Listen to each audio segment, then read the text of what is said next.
కేసీఆర్ పేరు తొలగించారు రేవంత్ సర్కార్. మిర్యాలగూడలో కళాభారత్ పేరు తొలగింపు ఆందోళన చేపట్టే బీఆర్ఎస్ వాళ్ళు అంట. ఏంది కేసీఆర్ ఉండేనా ముంగల పేరు, దాని పేరు తొలగించేసిరా.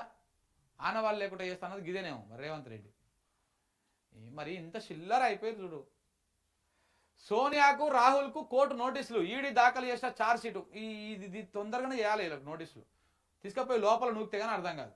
ఈ ఇద్దరికి తెలంగాణ ఆగం చేసిర్రు. అప్పుడు తెలంగాణ ఇవ్వకుండా 2009 నుంచి 2014 దాకా ఆపి 100,000 మంది పిల్లలు పొట్టన పెట్టుకురు. ఇప్పుడేమో వచ్చే తెలంగాణ రాష్ట్రంలో ఏదో 10 ఏళ్ళు నిమ్మలంగా ఉంటే మళ్ళీ అధికారంలోకి వచ్చి మంచిగా పోయి ఈయన కనపడుతున్నాడు. ఈయన కనపడా? అంతకుముందుకు వచ్చి వారానికి ఒకసారి వచ్చిపోయి ఎన్నికల ప్రచారం చేసిన ఈయన ఇప్పుడు కనపడుతున్నా ఇంత గోసపడుతుంటే కనీసము గద్దిస్తున్నాడా?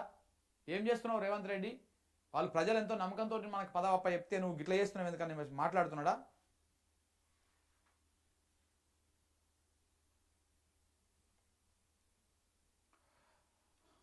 ఒక్క ఏపీ 9,000 కోట్ల నిధులు ఇచ్చాం. ఎందుకు ఇవ్వవు? ఇస్తావు ఇప్పుడు.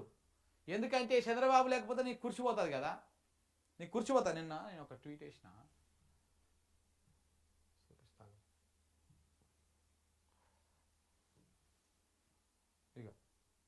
मैं अपने अनुभव से कहता हूं, फ्यूचर टेक्नोलॉजी हो, बहुत बड़े स्केल पर काम करना हो और जल्दी से इसे जमीन पर उतारना हो तो वो काम चंद्रबाबू उत्तम से उत्तम तरीके से कर सकते हैं. ఇట్లా ఏమంటున్నాడు, పెద్ద పెద్ద ప్రాజెక్టులు కట్టడంలో, ఫ్యూచర్ టెక్నాలజీలో, బహుళార్థకమైనటువంటి పెద్ద పెద్దవి చేయడంలో చంద్రబాబును మించినోడు దేశంలోనే లేడు అని చెప్తాడు మోడీ గారు.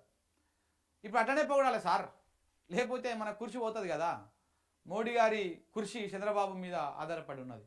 ఆయన ఎంపీలు వాళ్ళు మద్దతు ఉపసంహరించుకుంటే నీ ఎన్డీఏ సర్కార్ కూలిపోతుంది. ఇప్పుడు భజన, ఇప్పుడు నీకు నితిన్ కనపడుతున్నాడు, నితీష్ కుమార్ ఆయన పేరు బీహార్, ఆయన కనపడుతున్నాడు, ఈయన కనపడుతున్నాడు. ఇద్దరు ఉంటేనే నీ సర్కారు నిలుస్తుంది, లేకపోతే బిస్కెట్ అవుతుంది. అందుకనే వాళ్ళు అడగంగానే ఎన్ని పర్సెంట్ అన్ని పైసలు ఇస్తున్నావు. తెలంగాణకి ఏమి ఇస్తున్నావా? రూపాయి ఇస్తలేవు. అక్కడ అడగంగానే ఇస్తా ఉన్నావు. 9,000 కోట్లు ఇచ్చిరంట. 9,000 కోట్లు ఇస్తావు, 90,000 కోట్లు ఇస్తావు, 9 లక్షల కోట్లు కూడా కావాలంటే నువ్వు ఎన్ని అయినా ఇస్తావు. నీ సర్కారు కాపాడాలి, నీ కుర్చీ కాపాడాలి. కాబట్టి ఇట్లా అనకపోతే మన కుర్చీ ఉండదు కదా. అందుకనే ఇట్లా ఇప్పుడు ఇక పొగుడుతా ఉన్నాడు.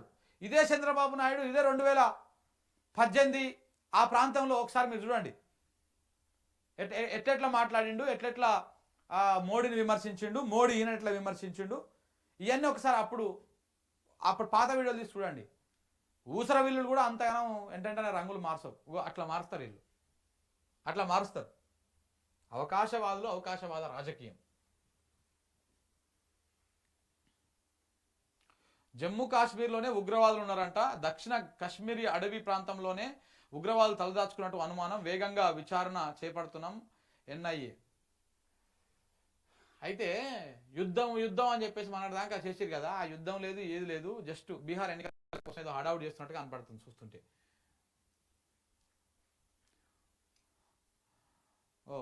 పేదోళ్ళకే ఇండ్ల, పెద్దోళ్ళకే ఇండ్ల, పేదలకు ఇవ్వరా. ఈయనంట ఇగో బీఆర్ఎస్ సభకు వెళ్ళినందుకు ఇందిరమ్మ ఇల్లు కట్ అయిపోయిందంట పాపం. ఆ దంపతులు ఇద్దరు దివ్యాంగులు. ఊరు సిద్దిపేట జిల్లా మద్దూరు మండలం వంగపల్లి. ఆసరా పింఛనే వారికి దిక్కు. 2 పిల్లలతో కిరాయి ఇంట్లో తలదాచుకుంటున్నారు. ఇందిరమ్మ ఇంటి కోసం ప్రజాపాలనలో దరఖాస్తు చేసుకున్న జాబితాలో పేరు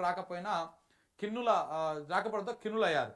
తమకు ఇల్లు ఎందుకు రాలేదని స్థానిక కాంగ్రెస్ అడిగితే నువ్వు బీఆర్ఎస్ మీటింగ్కి ఎందుకు పోయినావు, బీఆర్ఎస్ వాళ్ళకు మేము ఇండ్లు ఇవ్వం అని చెప్పేసి కరాఖండిగా చెప్పినట్టు దివ్యాంగ దంపతులు బొడికే రేణుక మల్లేశం ఆవేదన వ్యక్తం చేసిరంట. వీళ్ళు ఏదో కేసీఆర్ మీటింగ్కి పోయిరంట. పోయేసరికి ఆ ఇల్లు రాకుండా కట్ చేసిరంట అల్లకెళ్ళి పేరుని. అట్లా వీళ్ళు కూడా తప్పని చేసిరు. అప్పుడు కాంగ్రెస్ వాళ్ళు ఎవరికి ఇవ్వకుండా బీఆర్ఎస్ వాళ్ళకి ఇచ్చుకుంటే మంచిగుంటుండే. వీళ్ళేమో అప్పుడు అందరికి ఇచ్చిరు, వీళ్ళనేమో కాంగ్రెస్ బీఆర్ఎస్ అని ప్రజలను వేరు చేస్తారు. ఏడికైనా పోతారు, ఏ మీటింగ్కైనా పోతారు. దాంతో ఏముంది?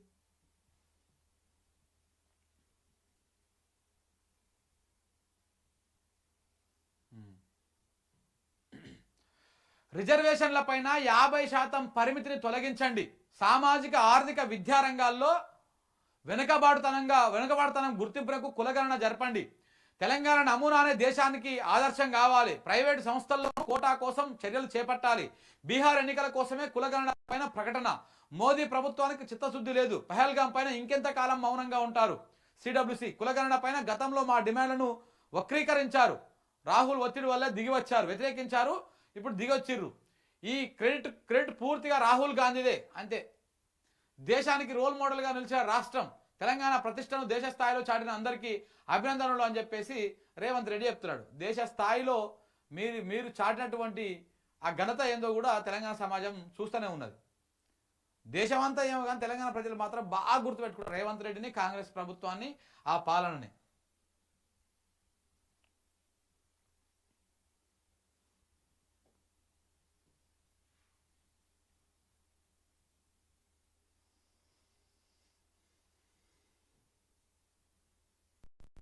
భూభారతితో సమస్యలు తీరేనా?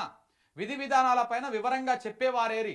అవగాహన సదస్సులో భూ సమస్యలపైన అనేక సందేహాలు వెలుబుచ్చిన రైతులు, నివృత్తి చేయలేకపోతున్న తహసీల్దారులు.